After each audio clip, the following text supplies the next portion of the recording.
சென்னை அண்ணா நகரில் நடைபெறும் Mangala and team 10வது பதவியேற்பு விழாவில் ரொட்டேரியன் டாக்டர் கே சீனிவாசன் கலந்து கொண்டு சிறப்பிக்கிறார். பாக்கெட்டுகளுக்கு பதிலாக தானியங்கி விற்பனை இயந்திரம் மூலமா பால் விற்பனை செய்ய திட்டமிட்டிருப்பதா சென்னை உயர்நீதிமன்றத்தில் ஆவின் நிறுவனம் ஒரு தகவலை தெரிவிச்சிருக்கிறது. முதல்ல சோதனை அடிப்படையில் கொடைக்கானல், ஊட்டியில் தலா ஒரு தானியங்கி விற்பனை இயந்திரம் அமைக்க இருப்பதாகவும் அறிக்கை மூலமா இந்த தகவலை ஆவின் நிறுவனம் சென்னை உயர்நீதிமன்றத்தில் தெரிவித்திருக்கிறது. ஊட்டி, கொடைக்கானல் போன்ற மலை வாசஸ்தலங்களில் பிளாஸ்டிக் தடை உத்தரவை அமல்படுத்த கோரிய வழக்கில் தற்போது இதனை ஆவின் நிறுவனம் தெரிவித்திருக்கிறது. 3.60 லட்சம் செலவில் 2 இயந்திரங்கள் வாங்கப்பட இருப்பதாக ஆவின் நிறுவனம் தரப்பில் தெரிவிக்கப்பட்டிருக்கிறது.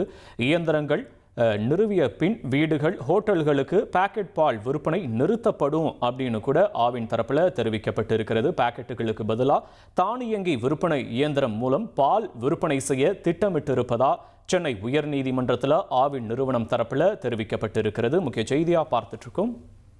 கூடுதல் விவரங்களை செய்தியாளர் சுரேஷ் வழங்க நாம கேட்கலாம். சுரேஷ், வணக்கம். சுரேஷ், விரிவான விவரங்கள். வணக்கம். ஊட்டி, கொடைக்கானல் போன்ற மலைவாசல் ஸ்தலங்கள்ல இந்த பிளாஸ்டிக் தடை உத்தரவை அமல்படுத்த கேட்ட ஒரு வழக்குல நீதிபதிகள் சதீஷ்குமார் மற்றும் பரத சக்கரவர்த்தி அடங்கிய சிறப்பு அமர்வு இந்த ஆவின் பாலை விநியோகிக்கிறதுக்கு பிளாஸ்டிக் பாக்கெட்டுகளுக்கு பதிலாக மாற்று வழியை கண்டறியதற்கு உத்தரவிட்டிருக்கிறது. இந்த உத்தரவின் அடிப்படையில் ஆவின் நிறுவனம் ஒரு அறிக்கையை தாக்கல் பண்ணுது. அந்த அறிக்கையில என்ன சொல்றாங்கன்னா, ஆவின் பால் விநியோகத்துக்கு மறுபடியும் தானியங்கி விற்பனை இயந்திரத்தை அறிமுகப்படுத்த இருப்பதாகவும், சோதனை அடிப்படையில கொடைக்கானல், ஊட்டி போன்ற நகரங்கள்ல மக்கள் தொகை நெருக்கம் அதிகம் உள்ள பகுதிகளில் இந்த இயந்திரங்களை அமைக்க இருப்பதாகவும் அந்த அறிக்கையில சொல்லப்பட்டிருக்குது.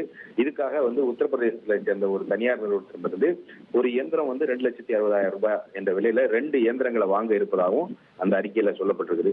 இந்த இயந்திரங்களை நிறுவுவதற்கு எல்லா அனுமதியும் பெற்றிருக்கிறதாகவும், இதை அமைத்த பிறகு அருகில் இருக்கக்கூடிய வீடு, ஹோட்டல் போன்றவற்றில் பால் பாக்கெட் விநியோகிக்க கூடாதுன்னு மொத்த விற்பனையாளர், ஏஜென்ட், வியாபாரின்னு எல்லாருக்கும் அறிவுறுத்தல்கள் வழங்கப்பட்டிருப்பதாகவும் அந்த அறிக்கையில சொல்லப்பட்டிருக்கு.